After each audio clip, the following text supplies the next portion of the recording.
Good morning, degenerates, and welcome to another episode of Boring Crypto I.O., where I read you the boring crypto news so you don't have to.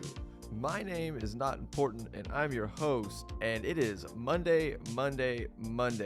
What do we got going on today? Well, Sam Bankman-Fried prosecutors reportedly dig into donations made to top U.S. Democrats. Surprising. Sam Bankman-Fried seeks to reverse decision on contesting extradition. And Trump is in the news again.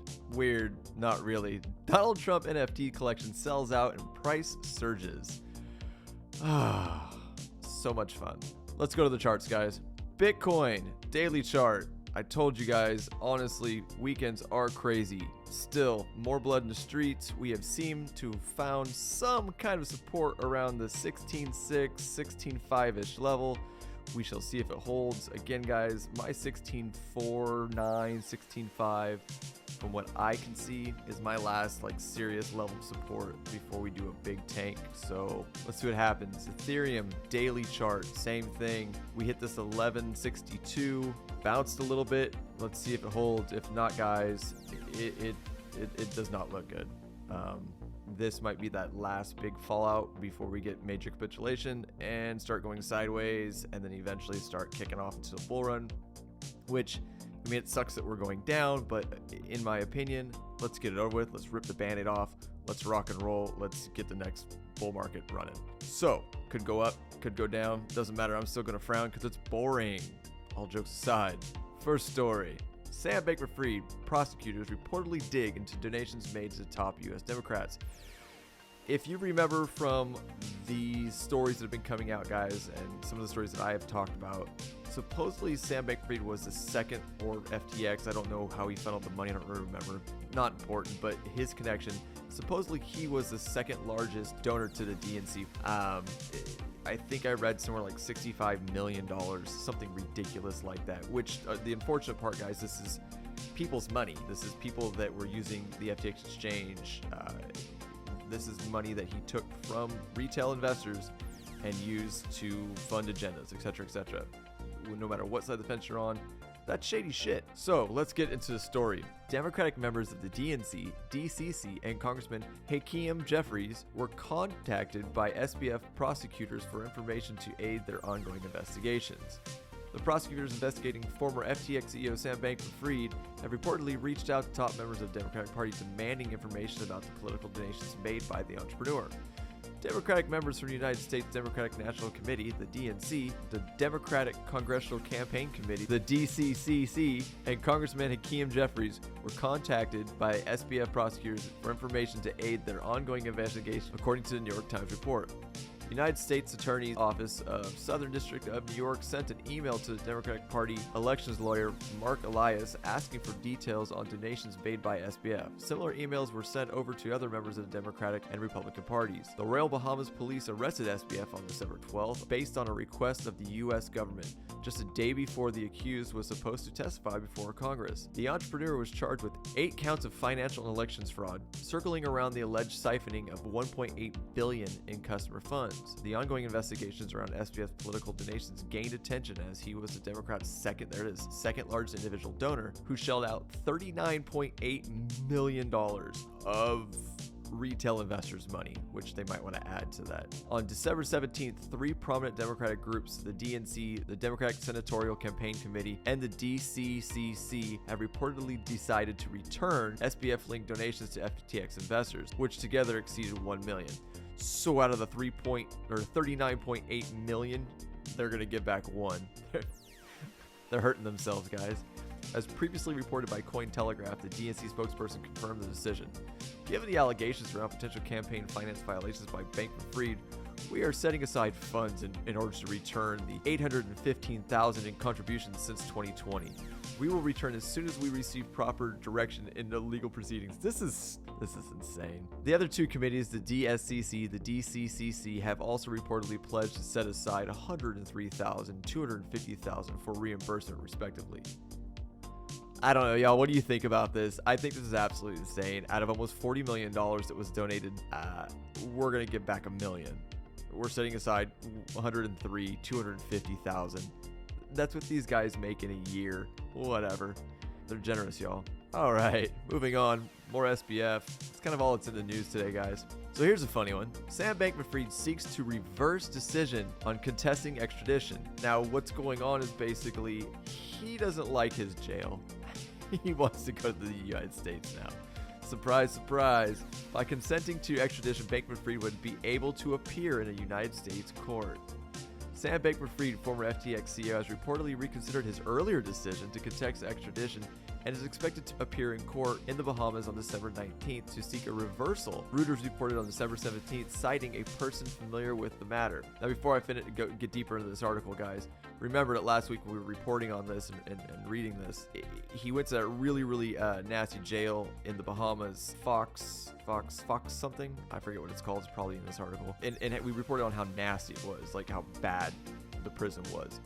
The dude's been there a few days and he's already saying, all right, send me to the United States. All right, moving on. By consenting to extradition, Bankman-Fried would be able to appear in a United States court. He faces charges of conspiracy to commit wire fraud on customers and lenders, security fraud, commodities fraud, money laundering, and conspiracy to defraud the United States and violate the campaign finance law. He's a winner. The move follows the Bankman-Fried's bail denial on December 13th due to risk of flight. The former CEO lawyers argued that SBF does not possess a criminal record and was suffering from depression and insomnia. A second application for bail was reportedly filed in Bahamas Supreme Court on December 15th. If convicted, Bankman-Fried could get 115 years in jail. However, there's a lot to play out in the case until he gets a financial sentence within the next few months or even years, legal commentators told Cointelegraph. Former federal prosecutor Mark Cohen has been hired by the former FTX CEO to act as his defense attorney, as reported by Cointelegraph. Cohen is the co-founder of the law firm Cohen & Gresser and was a member of the defense team in the Ghislaine Maxwell high-profile child trafficking case. Of course he was. This guy sounds like a upright citizen. Bankman-Fried is being held in a Fox Hill. There it is. Bankman-Fried is being held in the Fox Hill prison, the only prison in the Bahamas. According to the U.S. State Department report released in 2021, Fox Hill conditions were harsh and overcrowded with poor sanitation and nutrition.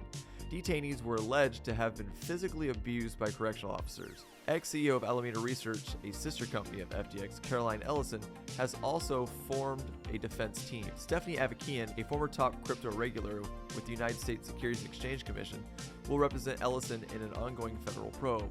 Avakian is currently chair of the Securities and Financial Services at the law firm Wilmer Hale. In her role at the SEC, she expanded cryptocurrency oversight at the enforcement division. Guys, again, I'm not surprised. This dude, look, I know there's a lot of people out there trying to defend him. There's a lot of people out there. This dude's shady, man. This dude, he's the poster child of clearly a much bigger scheme, but he's the fall guy now, and he's just shady. And I think there's a lot of irony in it that hey, I'm going to do all this stuff in Bahamas. I'm going to get arrested in Bahamas. That way I won't face any United States jail time, etc., etc. But after only a few days, now he wants to come back to the United States. If you really want to get down the conspiracy rabbit hole in this one, again, does he make it to the States? Does he get on a plane and somehow the plane crash? Does he die on the plane? Whatever. I don't know. I think if this guy testifies, there's a lot of people that could go down with him, and I just got a strong feeling that he ain't gonna make it. There's a lot of powerful people that don't want this guy to sing, but we'll see what happens. And guys, it is a Monday. Not much happened over the weekend except for just blood in the market. So we only got one more story for you this morning, and it's Donald Trump. Donald Trump NFT collection sells out and the price surges. Now, disclaimer, whether you like Trump, whether you don't like Trump, that's not what's important about this story. I don't plan on doing too many NFT stories, but I figured this one was worth talking about. I am heavily plugged into the NFT space, and I watch it quite often.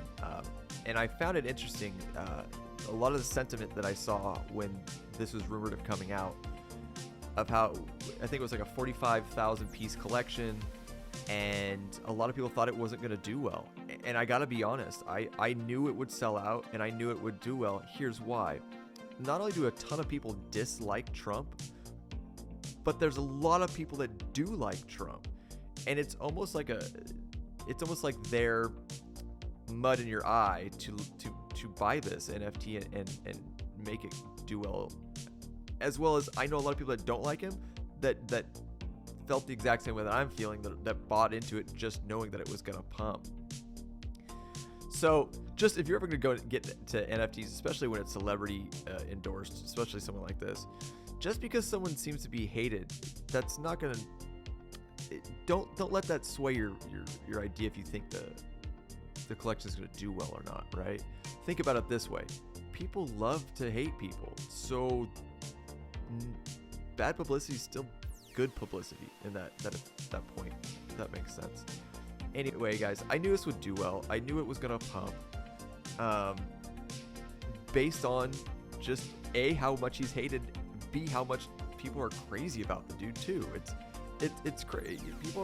People are like psychotically in love with this dude. It's crazy. So let's get into this story. I'm rambling too much today, guys. I had a little too much coffee. So according to the data from OpenSea, the collection's floor price is about 0.19 ETH, which this is actually old now that I'm looking at it. This almost hit a 1 ETH floor. I think it got to like 0.9 from an NFT that minted at $100, like $99. Right now, I think it's sitting at about, let's look. I think it's sitting at, 0.27 ETH. Let's refresh this real quick. Yeah, now it's almost at 0.3 ETH, right? So you're looking at almost a 4x from your mint price. You can't get mad at that, guys. Whether you hate the guy or like him, that is a profit. Former US President Donald Trump's non-fungible token, his NFT digital trading card collection, sold out early Friday, the day after its initial release. According to data from OpenSea at the time of writing, the collection's trading volume is 900 ETH, or about $1.08 million. Its floor price is about 0.19 ETH, or about $230, more than double the original price of $100. Some tokens are selling for much higher prices. The one-of-ones, the rarest of the NFTs, which comprise of 2.4% of the 45,000 unit collection, roughly 1,000, are selling for as much as 6 ETH. Let that sink in, y'all. At the time of writing, one of these rare trading cards of the 45th president standing in front of the Statue of Liberty holding a torch is currently listed at 20 ETH. That doesn't mean you get it. Or about $24,000. According to data from Do Analytics, nearly 13,000 users minted 3.5 tokens upon the release of the collection. Additionally, 150 customers purchased 45 NFTs, which is the minimum number of tokens that guarantees a ticket to a dinner with Trump. I didn't even know this. This is bananas. 17 people purchased 100 NFTs, which according to the Trump trading card site was the maximum quantity allowed to mint. However, additional metrics from Dune show that other wallets held far more. Currently, 1,000 NFTs, including many one-of-ones, are held in one Genosis safe multi-signature wallet, which appears to be the wallet receiving royalty payments from the secondary sales of the NFTs. Oh, interesting. Well, that could be a little shady. Anyway, guys, I just thought this was something fun to talk about. If you're into NFTs, don't let celebrity bias sway you from a project that might make you some money, is all I'm getting at. Again, like I said, when this was being talked about on crypto Twitter, there was a lot of people out there that were bashing it, like, oh, it's 45,000, it's never gonna sell out, it's Trump, everybody hates Trump, it's not gonna sell. And I was like, y'all are fools, man. It's gonna blow up. And believe it or not, I am an idiot, because I didn't want to move any money around, and I didn't buy into it because I was honestly being lazy, and I'm an idiot. So that's it for the show today, guys. I hope you enjoy this content. I hope you enjoy talking about the loser Sam Bankman-Fried. I hope you aren't losing money right now in the market, because it don't look pretty. But besides that, guys, if you do like the content I'm providing on this channel, please like the video, subscribe to the channel, turn on the bell for notification, guys, and I will see you tomorrow for another boring Crypto IO show. See ya!